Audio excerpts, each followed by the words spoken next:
and welcome. In this short video, or short videos, I'm going to talk about this title that I just did on my Substack. It's an article. It's called From the Noise to the Silence to the Whisper to the Call.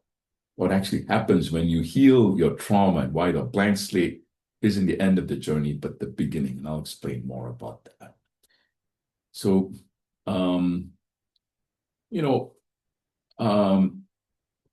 I want to tell you about something I discovered that nobody really warned me about. I'm kind of going to go through this article and kind of explain it as I go along and give some other commentary to the article. So you can kind of maybe even follow along if you want to as you read the article. For a period of 16 years from 1985 to 2001, I did the work, and the work means the healing work, not the Instagram version of the work, but the real kind, the kind where you sit with the various parts of yourself that terrify you, that kind of scare you. When you start getting to the truth, it starts kind of scaring you a little bit, But it's good to go through that fear, because most people run away from the fear, but then the problem is the trauma still persists. And you can't really heal it without really confronting the truth. So it's the kind of truth where you sit with the various parts of yourself that terrify you. The kind where you trace your anxiety back to its roots, follow your complaints to their origin, and hold your judgments up to the light until you can see what you're really protecting. Because there's always some kind of story that we tell about our life to protect ourselves from confronting the truth, because the truth can be kind of scary, kind of numbing, can be kind of belittling in a sense. You might feel diminished temporarily by it, and I do mean temporarily, but people are still really scared of confronting the truth. Now, something happened I didn't expect. The anxiety didn't just get quieter. At some point, it just disappeared. The worries, the complaints, the judgments, they didn't learn to just behave and kind of persist. But what happened was they dissolved. They literally just disappeared. I might think that's kind of wild, but it's quite the truth. Like tenants who had been squatting in a building that was never theirs to begin with, they simply left. Imagine you have tenants in your building that never want to leave, and they're not paying you rent. They finally leave. It gives you a sense of relief. And what was left behind wasn't a peace, it wasn't a calm, because that would be a nice Hollywood movie. Wasn't some kind of blissful state where I turned to Buddha, where I floated above everybody else. What was left was nothing, literally. A blank slate. What they call a tabula rasa. It's a blank slate. It's what it means in Latin. And that's when the story starts getting interesting, So let me back up a little bit. Before the healing, my mind was like a crowded room. You can see the picture here. It looks like a crowded room. Every corner was occupied. Anxiety scanning for threats. My brain was always scanning for threats. I was always looking for worry, catastrophe showing up somewhere, complaints narrating the injustice of it all. How you feel kind of indignant about things, even the smallest slights, even the smallest conversations. You can make up stuff about what someone said about you that had nothing to do with reality. But the judgments were building walls between me and everyone else. No, this isn't a design flaw. It's actually a survival architecture. At some point, every one of those mechanisms kind of kept me alive. So they had some use, you see. But the use was kind of like overstaying in my life. They needed to leave. The hypervigilance that made me exhausting at dinner parties, for example. At one time, that hypervigilance helped the child navigate some unpredictable danger. The judgments that kept people at arm's length, there's a use for that. And when you're young, it keeps things kind of manageable. They were a fence built by a kid who learned that closeness meant pain. But here's what I didn't understand for a long time. these survival patterns don't just take up cognitive bandwidth, bandwidth, energy in your brain. They take up creative bandwidth, visionary bandwidth. And as you grow older, that becomes kind of more important, at least for me as a super creative. A mind consumed by survival has no room for possibility. If you're always concerned about survival, there's very little chance for creativity, vision, creating a new vision and going for it. It's, the survival is running at full capacity, just keeping the lights on, just doing enough to have you survive, or at least perceive what you need to have to survive. There's nothing left for dreaming. I'm not talking about night dreaming. I'm talking about dreaming about the future, like something bigger than what you may have for yourself right now. Nothing left for wondering, no curiosity, nothing left for the quiet question of what if? What if my life was different, right? Didn't have much space for that. And the cruelest part was that the survival mind disguised itself as wisdom. Over time, you think, well, I think I got this handled, so I must be doing the right thing by just focusing on survival. You might meet people like that. It's like you suggest anything that's exciting or an adventure, and they kind of poo-poo it. So they say things like, I'm just being realistic. I'm keeping my expectations manageable. I've learned not to hope for too much. And, it's beguiling because these sentences sound like the words of a mature, seasoned adult, right? They're actually the words of an unhealed child wearing a grown-up costume. You avoid the raw vulnerability of your unhealed pain with the seemingly noble justification of being practical or experienced, mature. The noise sounds like your own voice. That's why you trust it. See, I hope you're beginning to get a sense of this, right? So the blank slate, the silence. So there I was, 16 years into the healing journey. The room was finally empty. I cleared out all the stuff. And, in another article, I might describe more in detail how I did that. But the anxiety had kind of packed its bags, ready to fly out, go away. The worry had stopped pacing up and down the room. How the worry might look like it's pacing up and down the room. Complaints had run out of material. There was nothing to complain about anymore, literally. The judgments had lost their targets. The people who I used to have opinions against suddenly seemed like, hey, they were kind of okay to be with. They weren't that bad. And I was standing in a white room, kind of like this. I mean, not literally, but, I was metaphorically standing in that kind of white room with a blank slate that I could fill in with anything I wanted. This is the part that most people misunderstand and most traditions get wrong. Many approaches to healing, therapy, meditation, personal growth treat this emptiness as the destination, the goal. When you become Buddha, when all is well, and the music at the end of your movie that's called your life plays, and everyone's happy, right? And that's kind of like the goal of the mountaintop. When you reach the mountaintop, you find your peace, you return to stillness, you be present. And look, man, who wouldn't want to have that kind of silence? Like, silence was really beautiful. And after decades of noise, the silence that I experienced was kind of like a revelation. And I'm not dismissing it.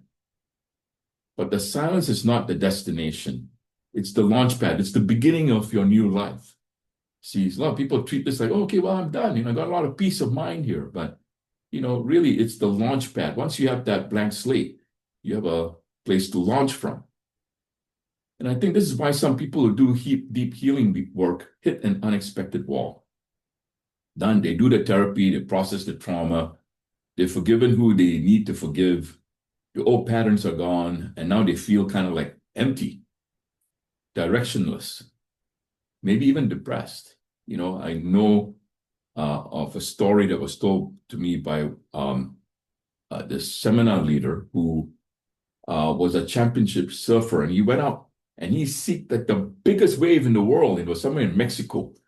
And they could literally, like 1 mile out from even reaching the beach, they could hear the sound of the waves crashing.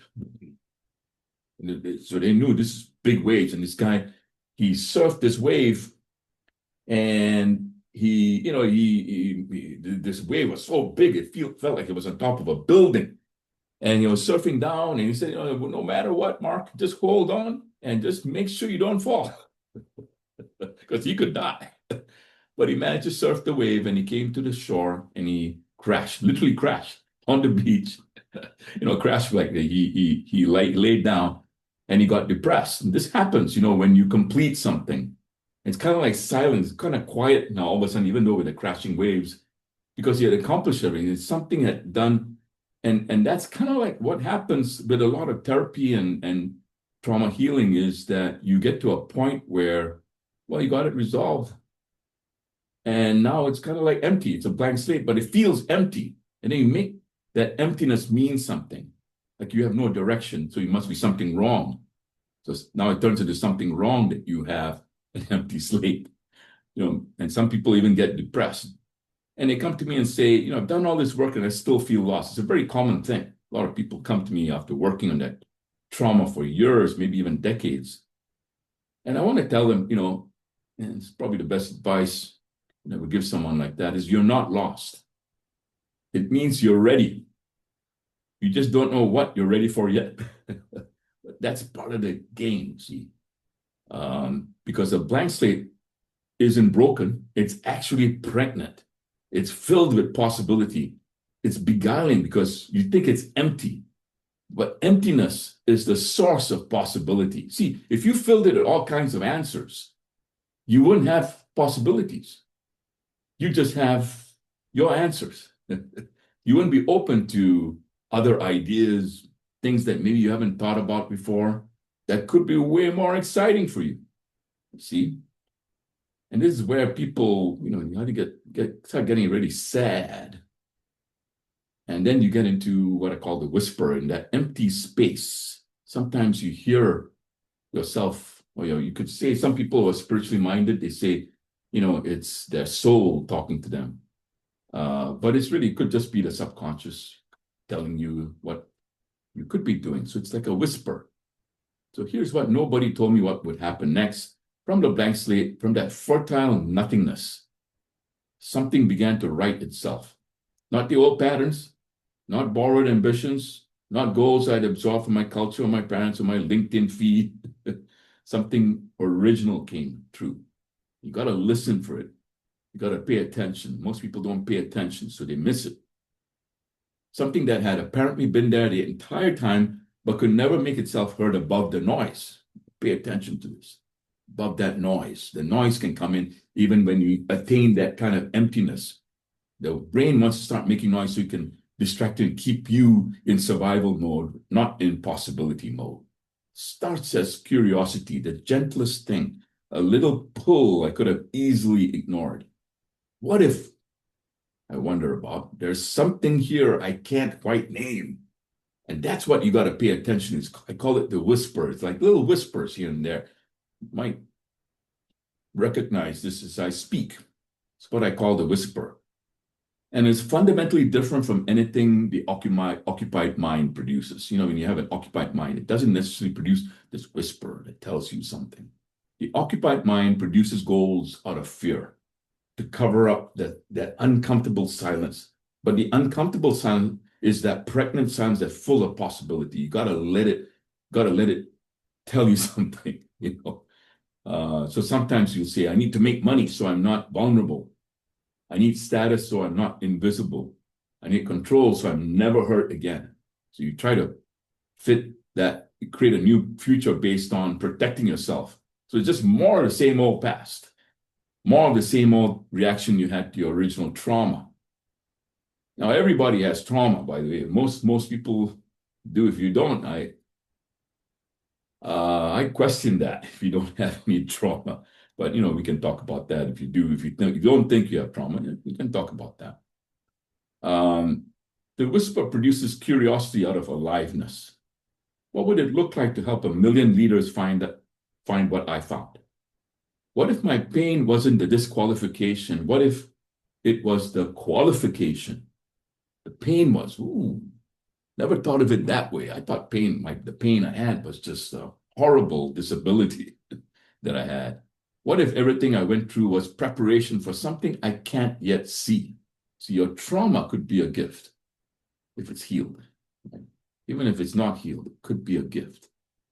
When curiosity arises from a cleared state, not from anxiety, not from compensation, not from I should, it can be trusted completely. So again, I'll say that again. When curiosity arises from a cleared state, in other words, you've really done the work to complete your trauma. Any kind of trauma, any kind of thing from the past, but it's small little failures. You failed at business, failed in a marriage, failed at raising your kids properly, whatever it is, right? Again, when curiosity arises from a cleared state, and you resolve that, really resolve that stuff, not from anxiety, not from compensation, not from I should do this, it can be trusted completely.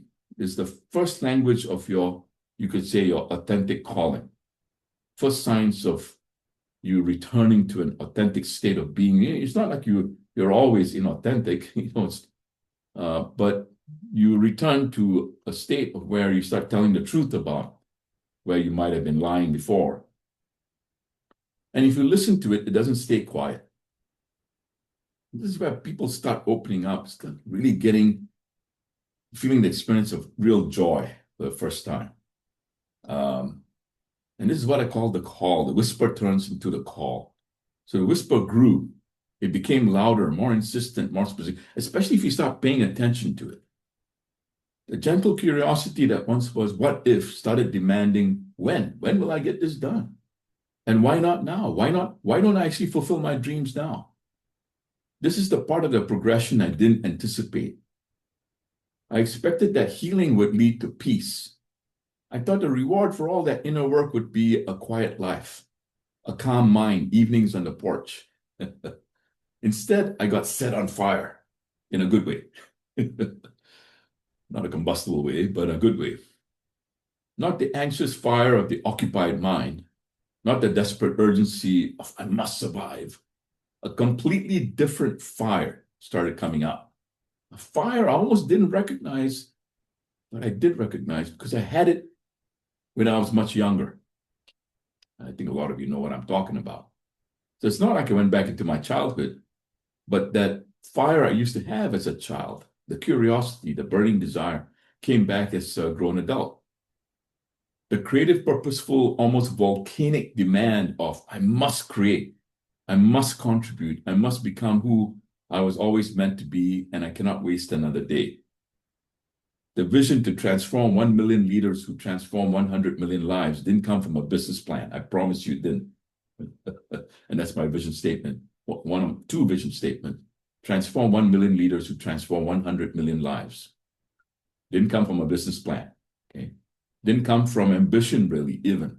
Some people think, oh, Sunil, you're ambitious. You're different from me. Yeah, if you look at it, you could be right, but you'd be missing a lot. It didn't come from a competitive drive to be the best either. A lot of people have that competitive drive. It came from the blank slate. Came from literally nothing. I'll repeat it again for the heart of Europe. It came from the blank slate. Came literally from nothing. It walked in through the door that trauma walked out of. When trauma walks out that door, it walked in through the same door because the trauma leaving, you could say, kind of left, kind of like a vacuum. Like, what now? The vision was always there. The trauma was just a little louder, expect a lot louder. But when the trauma left, the vision was louder now. So why does this matter, especially if you're leading other people? Most leadership development, I assert, starts at the wrong point. It tries to install vision, motivation, and purpose on top of an occupied mind. It's like trying to write a symphony on a chalkboard already covered in survival equations. Imagine trying to write music on top of equations that you have that ensure survival. The notes have nowhere to land. This is why so many leaders feel a gap between their ambition and their capacity. They attend the retreats, they read the books, they hire the coaches. Hey, some of them hire me. And still something doesn't quite click. The vision feels forced. The motivation requires constant maintenance. The purpose sounds good on paper, but doesn't burn in their chest. When I say burn in the chest, I don't mean any bad things, okay? It's not a talent problem. It's a bandwidth problem. The creative and visionary bandwidth is consumed by unresolved trauma patterns that are masquerading as experience and pragmatism. So here's what I've learned from after 30 years of working with leaders across 6 continents. Healing is not a detour from leadership, it's the prerequisite. Without clearing the slate, there is no room for authentic vision. Let me read that again. Healing is not a detour from leadership, it is the prerequisite. Without clearing the slate, there is no room for authentic vision. The blank slate is not weakness, it is power. The willingness to stand in emptiness without grasping for old certainties from your past is among the most courageous things a leader can do. If you want to practice courage and bravery, you can jump out of airplanes, etc., and that's good, can't help, but not much, to be honest with you. I know a lot of tough guys that I've coached who, when they confront the truth about where they're lying, they literally crawl into a fetal position. I've seen many times. They run out the door. I had one guy bang through my office door, broke it, big guy. So courage, the key to courage is really facing your internal demons to the point where you can resolve them. Because if your internal demons are out of the way, the external demons, well, they're challenging. But now you don't have to fight 2 parties. You got one more to fight, the external demons, okay? Vision is not manufactured, it is revealed. You don't create your vision, you clear the space for it to emerge. It was always there, I argue for this, waiting behind the noise. It's waiting for you to pay attention. And I want to make sure you understand this point I'm going to say, which is, listen, just because I'm here as kind of like a coach, I'm not a guru. I can tell you that. I'm not above where you're at, like some kind of floating guru that I've handled all of this. But I'll tell you something, I pay attention to this all the time. And that's why I'm probably, well, at least a little ahead of the game from you. My invitation is that the more you practice this, the more it becomes second nature to you. For most of you, it's just not second nature yet.